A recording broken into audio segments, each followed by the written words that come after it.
안녕하세요. 강아지 교육시키는 일을 하고 있는 강아지 훈련사 허정빈입니다. 오늘은 우리나라에서 가장 강아지들이 보이는 문제 행동 중에서 가장 심각하고 또 사회적으로도 문제가 되는 바로 분리불안에 대해서 얘기를 한번 해보려고 하는데, 강아지 분리불안은 먼저 정의를 쉽게 설명을 드리면 보호자가 외출을 하거나 아니면 출근을 하거나 집에서 사라지거나 시야에서 사라졌을 때 불안함을 느끼고 그 불안함을 통해서 강아지가 비이상적인 행동을 하는데, 주로 이제 많이 짖는 걸로 나타나는 행동이기 때문에 굉장히 큰 사회적인 문제라고 볼 수 있는 거죠.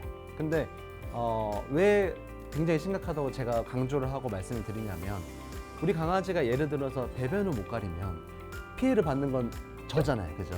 나만 피해 받으면 되죠. 내가 이불 빨래를 하든 아니면은 바닥을 치우면 되는데, 나만 불편하면 되는데, 분리불안은 정확히 아셔야 되는 게 내가 불편한 게 아니라 내가 살고 있는 집 주변의 사람들이 불편한 거죠. 왜? 나는 이미 나갔기 때문에 짖어도 안 들려요, 그 소리가. 난 불편한지 모르지만은 내가 나갔을 때 이 아이가 1시간이고 2시간이고 3시간이고 불안해서 계속 짖으면은 그 윗집, 옆집, 밑집 사람들은 잠도 못 자고 일상생활 자체가 안 되기 때문에 굉장히 이웃들한테 큰 피해를 직접적으로 끼치는 문제행동이기 때문에 사회적인 문제행동이라고 말씀을 드리는 거죠. 자, 이 분리불안이 얼마나 심각한지 설명을 해드리면, 보호자가 나갔을 때 5분, 10분 이렇게 짧은 시간 짖으면 사실은 민원도 그렇게 많이 들어오지 않을 거고 이렇게까지 심각한 사회적인 문제라고 말씀을 안 드릴 텐데, 분리불안이 심한 애들 기준으로 설명을 드리면은 보호자가 들어올 때까지, 자기 시야에 나타날 때까지 짖고 울고 막 난리치는 강아지들이 많다는 거죠. 근데 우리가 생각을 해보면 10분, 20분 외출하시는 분들은 흔치 않잖아요. 대부분은 근무를 하시고 다 맞벌이 부부고 맞벌이 가정이기 때문에 주 5일을 나가게 되고 평균적으로, 그리고 한번 나갔을 때 한 8시간에서 10시간 정도를 집을 비우는데, 심한 애들은 시간과 상관없이 짖기 때문에 하루에 길게 보면 10시간도 짖는 강아지들이 있는 거죠. 근데 만약에 우리 옆집의 강아지가, 내가 살고 있는 옆집의 강아지가 주 5일 매일 10시간 동안 만약에 짖는다고 가정을 하면은 과연 일상생활을 할 수 있을까요? 민원을 안 넣고 버틸 수 있을까요? 저라면 한 민원을 이제 하루에도 10번씩, 20번씩 넣을 수밖에 없게 되겠죠. 아무리 강아지를 좋아한다고 해도. 그렇기 때문에 이거는 굉장히 큰 사회적인 문제 행동이라고 볼 수 있는 거죠. 그래서 이 심각한 강아지 분리불안의 근본적인 원인이 뭔지 아셔야 되는데, 하나를 꼭 꼽으라면은 보호자의 잘못된 양육 태도로 인한 과한 애착관계의 형성이 문제인 거죠. 분리불안은 어떤 아이들한테 많이 나타나냐면 특정 대상에 대한 의존도가 높은 강아지한테 나타나는 거죠.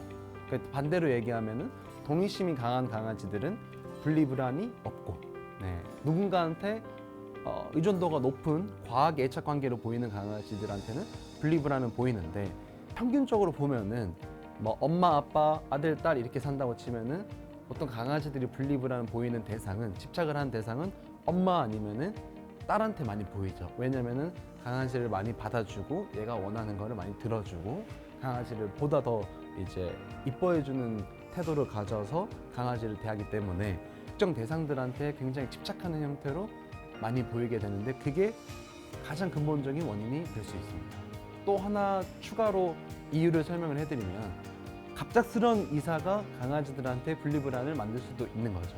조금 우리가 강아지 입장에서 생각을 해보자면, 이사라는 거는 사람이 계획하는 거기 때문에 내가 어디로 몇 월 며칠 날 이사를 해야겠다, 그리고 그 이사하는 집 또한 내가 결정했기 때문에 우리는 미리 다 예측하고 준비했기 때문에 이사라는 게 되게 기쁜 일일 수도 있고 설레는 일일 수도 있지만은, 강아지 입장에서는 갑자기 아침에 자고 일어났더니 갑자기 모든 짐을 싸서 내가 한 번도 가본 적이 없는 환경으로 확 가버리는 거죠. 그러니까 적응도 안 됐고 어딘지도 모르는데 갑자기 8시간, 10시간 비웠을 때 그걸 잘 견디고 잘 있을 수 있는 강아지들은 흔치 않다고 생각을 합니다.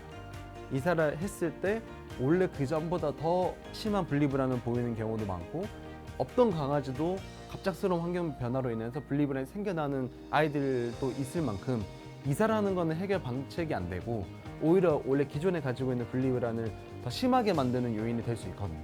분리불안이 조금 있거나 동의심이 이제 강하지 않은 강아지들 같은 경우에 우리가 이사를 계획하고 있다라고 하면은 좋은 방법을 알려드리면, 이사를 가기 전에 그 집에 갈 수 있는 기회가 있다면은 적어도 두세 번 정도는 잠깐이라도 가서 거기서 약간 그 냄새를 맡게 해주는 경험을 쌓게 해주는 것도 도움이 될 것이고, 또 그 집 주변에 어떤 것들이 있는지 알려주는 게 강아지들한테 굉장히 큰 도움이 되는데, 이사를 간 집 그 주변의 산책을 많이 해주는 게, 미리 해주는 게 큰 불안함을 일으키지 않을 수 있는 예방책이 될 수 있습니다.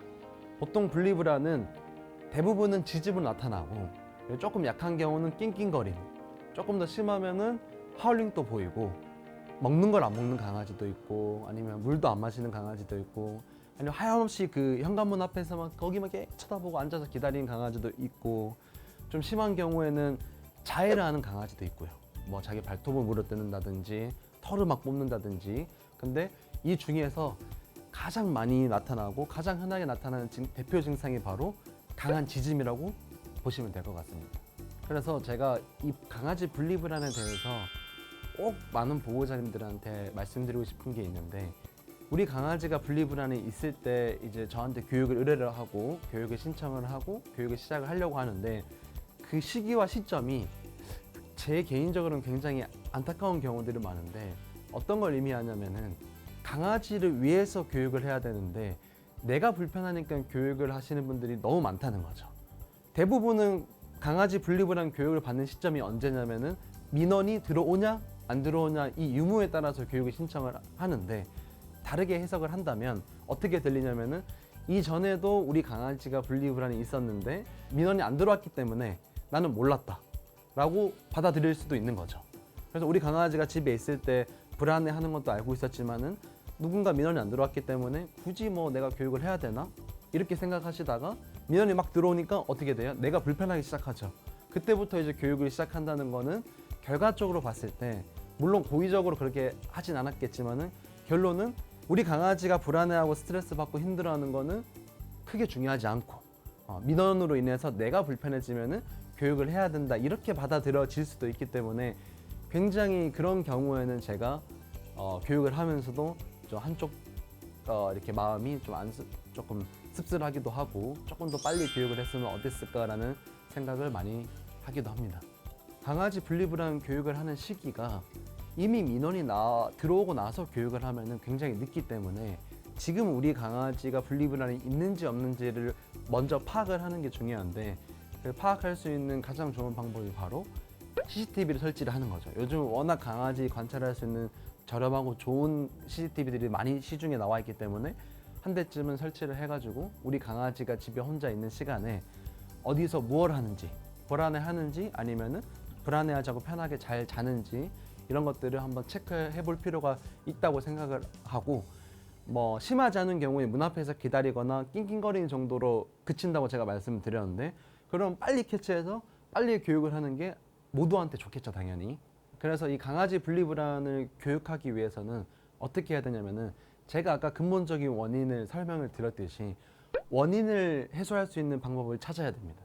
그냥 그저 이렇게 뭐 나갔다 들어왔다 이렇게 하는 단순한 교육으로 해결할 수 있는 가벼운 문제 행동은 아니기 때문에 근본적인 원인을 건드려야 되는데, 근본적인 원인이 제가 아까 말씀드린 게 너무 많이 받아주고 해서 나에 대한 의존도가 과하게 상승하고 이 강아지가 독립심이 사라지게 되면서 생겨나는 문제 행동이라고 말씀을 드렸듯이, 제일 핵심은 뭐냐면은 거절하는 거를 습관화를 하셔야 돼요. 이전에는 얘가 뭐 안아달라면 안아주고 만져달라면 만져주고 놀아달라면 놀아주고 같이 자자고 하면 자주고 모든 것들을 그냥 다 해줬기 때문에 의존도가 높아진 거겠죠. 그 의존도를 떨어뜨리고 강아지의 독립심을 높이기 위해서는 뭘 해줘야 되냐? 거절을 많이 해줘야 되는 거죠. 거절을 습관화하셔야 돼요. 안아달라 하면은 거절하고, 그리고 뭐 해달라 하면 또 거절하고, 이 모든 것들을 해주지 말자, 뭐 만지지 마라, 안아주지 마라, 말도 걸지 마라 이런 의미가 아니라, 강아지가 요구할 때는 들어주지 말고 강아지가 내 거절을 받아들이고 자기 혼자서 무언가를 잘 해내고 잘 쉬거나 잘 자고 있으면은 내가 먼저 해주는 거는 전혀 문제가 되지 않는다는 거죠. 이 핵심 포인트는 뭐냐면, 무조건 강아지를 이뻐하지 마라, 애정을 주지 마라, 무시하라 이게 아니라, 내가 강아지한테 애정을 줄 때와 주지 않을 때를 명확하게 구분을 해서 의존도도 어느 정도 만들지만은 그것보다는 독립심을 더 크게 만들 필요가 있다는 거죠. 쉽게 설명을 드리면은 내가 맨날 받아주면은 강아지가 집에 나랑 같이 있는 시간 동안 어떻게 행동할까요? 매일 내 무릎 위에 있거나 아니면 내 옆에 있겠죠. 근데 내가 그걸 거절을 하게 되면은 무릎에 있기도 하겠지만은 반대로 다른 시간에는 혼자 방석에도 가 있을 거고 혼자 저기 구석에도 가 있을 거고 혼자 자기만의 공간에 가서 쉬기도 할 건데 자기 혼자 쉬는 시간이 많아야지 독립심이 생기겠죠. 그래서 제가 이제 교육을 다니면서 이제 보호자님들한테 항상 많이 드리는 말씀은 뭐냐면은 사람들끼리 생활하듯이 강아지랑 생활하면은 분리불안은 원활하게 해결할 수 있다라고 설명을 드리는데 그게 무슨 얘기냐면은 우리가 엄마, 아빠, 아들, 딸 이렇게 한 집에서 같이 생활을 한다고 해서 매번 같이 붙어 있지 않잖아요. 엄마는 엄마대로, 아빠는 아빠대로, 아들은 아들대로, 딸은 딸대로 각자 자기 일을 보고 자기 방에서 각 방에서 자기 생활을 하다가 뭐 밥을 먹을 때는 같이 모여서 먹고 밥을 다 먹었으면 또 각 방 가서 자기 생활을 하고 하듯이 한 집에 생활을 하더라도 강아지 생활과 사람 생활을 구분을 시켜주는 생활을 해야 되는데 그런 것들이 전혀 없이 내가 침대에 있으면 침대에 있고 내가 소파 가면 소파 있고 내가 부엌에 가면 부엌에 따라오고 안방에 가면 안방 따라오고 이 모든 것들을 계속 받아주게 되면은 강아지는 당연히 집안에서부터 독립심이 전혀 생길 수 없고 강한 집착하는 모습만 보이게 되는 거죠. 그래서 이 분리불안을 고치기 위한 포인트는 뭐냐면은 집안에서 계속되는 어떤 거절을 통해서 나한테 의존하지 않고 강아지 혼자서도 쉬고 놀고 먹고 자고 할 수 있는 습관을 만들어주면은 얼마든지 분리불안은 해결을 할 수 있습니다. 근데 우리가 강아지한테 잘해주고 강아지를 받아주는 거는 당연히 내가 내 강아지를 사랑하기 때문인데 그게 결과적으로는 우리 강아지를 위해서 해주는 게 나중에는 화살로 돌아오는 일들이 생겨버리는데 과연 어떤 강아지가 더 행복하고 더 건강한 삶을 산다고 볼 수 있을까요? 내가 집에 있을 때 우리 강아지가 원하는 걸 다 들어주게 되면은 내가 집에 있는 동안에는 이 아이는 행복하고 편안하겠지만은 내가 나가 있는 동안은 행복한 만큼 불행할 거란 말이죠. 근데 우리가 적당한 애정을 주고 적당한 독립심을 만들어주면은 사람이 있을 때도 우리 강아지는 안정적이고 행복하고 사람이 없어도 크게 불안하지 않기 때문에 어떻게 해주는 게 과연 우리 강아지를 위한 길인가를 깊게 한번 고민하실 필요가 있을 것 같습니다. 제가 개인적으로 교육을 다녀봤을 때 분리불안은 절대로 1, 2주 만에 이렇게 단순하게 해결할 수 있는 그런 가벼운 문제 행동은 아니기 때문에 딱 마음 먹고 단호한 마음을 먹고 짧게는 2달에서 길게는 1년까지 걸려도 나는 끝까지 해결하겠다라는 각오로 열심히 교육시켜 주시기를 바라겠습니다. 제가 지금까지 말씀드린 것처럼 우리 강아지가 분리불안을 가지고 있으면은 반려인도 힘들고 반려견도 힘들고 이웃 주민분들도 힘듭니다. 그렇기 때문에 이 불편함을 해결하기 위해서는 반려인인 보호자님이 중간중간에 힘든 시기가 오더라도 절대 포기하지 않고 끝까지 노력해서 개선을 했으면 좋겠습니다. 오늘 제 강연을 들어주셔서 감사합니다.